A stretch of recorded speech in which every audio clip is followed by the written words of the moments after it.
Hello Gemini, Sun, Moon, Rising, and Venus signs. Kamusta kayo? Sana po ay nasa mabuti kayong kalagayan.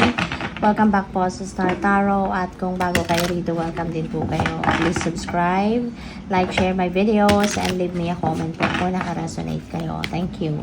So, yung first message po natin ay Snake. Ayan, your intuition and healing powers will guide you to a better path. So, just be careful. Okay?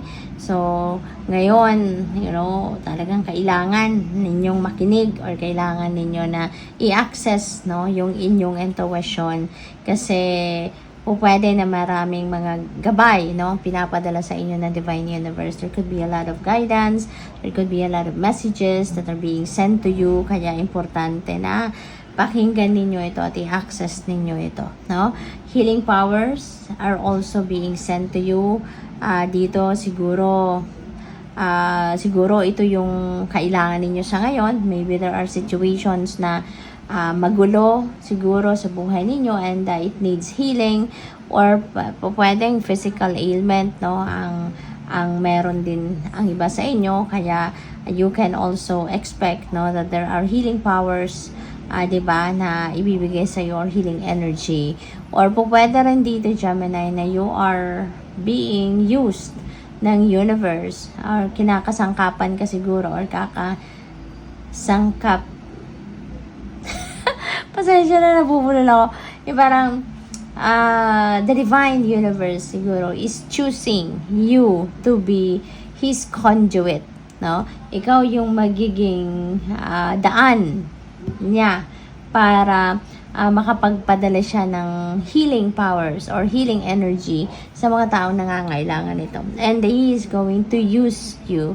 He is going to give you healing powers para ikaw yung maghatid ng healing na ito sa mga tao na nangangailangan nito, So, what else? We have thorns. Withering the challenges ahead will bring in a new positive future. Ayan. So, this is really good, This is really good kasi lahat, ng mga challenges ninyo sa buhay, yan ay malalabanan ninyo, yan ay malalagpasan ninyo. You will be able to overcome that, and it's going to give you an opportunity to give yourself, or bibigyan mo yung sarili mo ng pagkakataon na magkaroon ng rebirth, diba? Ng bagong buhay, yung gano'n. Kaya napakaganda, diba? So, what else? We have unicorn, success, hope, freedom, healing, and magic are all available to you if you just believe. Okay? So, kailangan lang ninyo ngayon ng magtiwala. Diba? Kung naniniwala ka, kung anong pinaniniwalaan mo, asahan mo na yan ang one day mangyayari sa buhay mo. Kung naniniwala ka na ikaw ay magtatagumpay, eventually, talagang pagsisikapan mo na maging matagumpay ka at makakamit mo yon. Kung naniniwala ka na ikaw ay talagang gagaling, there will be powerful energy, na papasok sa katawan mo at talagang gagawin mo ang lahat para ikaw ay magamot. Yung ganun ba? So, whatever it is that you believe, yan ay one day mangyayari. So, we have proposal, a romantic or business opportunities indicated.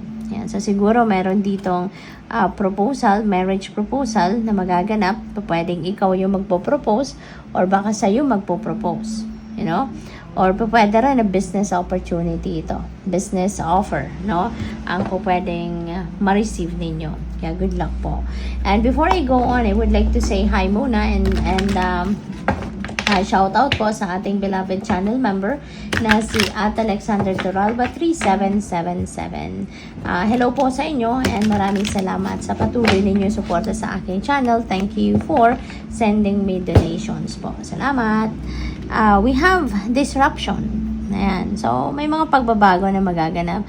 Mayroong mga biglaang pagbabago. May mga sudden changes that are coming your way, Gemini. At ito ay makakapagpabago ng sitwasyon ninyo. This is going to change the course of your life, no?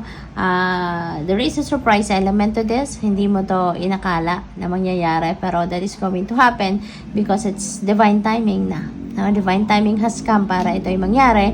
Kaya, instead na hihintayin pa kayo ng universe na kayo mag-take action para dito, siya nang gagawa nito para sa'yo. He's going to do the favor for you. You know, at siya na ang gagawa. Siya na yung mag-aano ngayon, magpa-facilitate nito, no? Para mangyari sa buhay ninyo. We have sacrifice. Ayan. So, there could be something that you're going to sacrifice sa ngayon. Baka merong mga sitwasyon, mga bagay dito na kailangan ninyong gawin ito, no? Sakripisyo, magsakripisyo kayo, invest na para sa sarili ninyo, sa kanila na lang muna, sa ibang tao na muna, yung ganun ba, no? So, what else? We have number 20, truth. Ayan, so this could be your own truth, no? This could be your own truth na po pwedeng ilalabas mo na sa ngayon, no? Po pwedeng merong parte ng sarili mo na po pwedeng hindi mo matanggap noon, no? Siguro natatakot ka for whatever reason, pero ngayon, no, that is you're going to show off whatever it is, no? Para ngayon ipapakita mo na sa mga tao kung sino ka, kung ano ka, anong meron ka, anong kakayanan mo, yung mga ganon, no? So, what else? We have spiritual union. Ayan. So, pwedeng ito, partnership. No? This could be partnership. Pwedeng partnership in love. Pwedeng partnership in business. Pwedeng partnership in friendship. No? So, ang maganda lang din dito, no? Kasi, kung sino man ito na makaka-partner mo, kung sino man itong papasok sa buhay mo, this will end up in a very beautiful relationship. Kasi in sync kayo, no? You are going to be on the same wavelength, in sync kayo, yung way of thinking ninyo, halos parehas, kaya magsusuportahan at magtutulungan kayo rito. So, since sa taas din niya yung proposal, no? So, most likely, love life talaga, no? Ang paparating sa inyo. So, maybe you're going to meet someone, no? Baka ito na yung twin flame ninyo, yung soulmate ninyo, yung eternal love ninyo, you know? At ito na yung magiging jowa ninyo siguro, no? Forever. So, pwedeng ganon. So, what else? We have light in the unexpected. Wow. So, meron ditong hindi kayo inaasahan na pangyayari. This could be this change. You know, pero pwede na talagang ito yon, ano? Ito yung liwanag na mahahanap ninyo sa hindi ninyo inaasahang mga pangyayari. Kasi, ito kasi na disruption energy. Hindi mo to inasahan, hindi mo to pinagplanuhan, ano? Kaya nga may surprise element siya. Pero, of course, sa una, pwedeng ma-overwhelm ka, magugulat ka. Kasi nga, hindi mo to inasahan. Pero, at the end of the day, you know, when you are going to be, nasa, kung saan ka na dapat mapunta, no? Kapag nakapag-settle ka na doon, doon mo na makikita, no? Na, sana pala, diba? Baka manghinayang ka na sana pala noon ko pa ito ginawa. Sana pala, ako na ang gumawa nito, diba? Kasi, you will be in a place where you are already in alignment with your destiny. Kaya magiging masaya ka. This is going to be your happy place. This is going to be where you need to be at this time. No? Magiging contented ka rito, magiging fulfilled ka dito, kaya iba yung saya ang mararamdaman mo eventually. So, what else?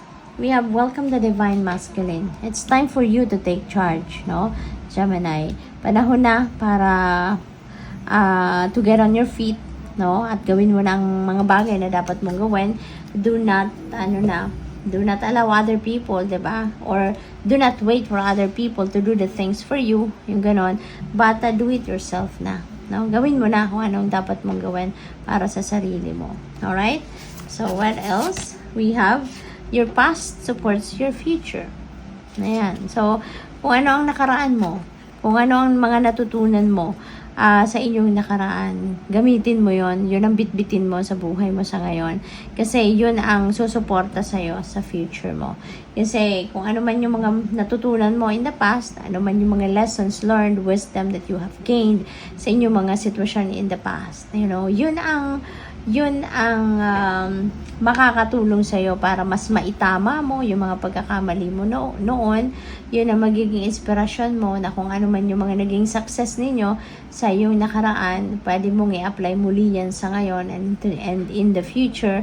At kung ano yung mga pagkakamali, pagkukulang ninyo, then you have the opportunity sa ngayon and in the future to apply that sa buhay mo para na sa gayon mas maging maayos, mas maging maganda ang buhay mo ngayon and in the future. So, we have one step ahead is all you need. Okay? Hindi mo kailangan na hindi po pwede na kunyari may mga magagandang kang plano, ideas, diba? Hindi po pwedeng nasa isip mo lang yun kasi wala mangyayari, diba? Hindi mo yun ma-experience, hindi mo yun madadala sa inyong realidad if you're not going to take action, diba? Kaya importante na mag-take action ka, no? And one step ahead, no, is all you need to start para magtuloy-tuloy na ito. So, good luck. Thank you for watching. Love and light. Namaste.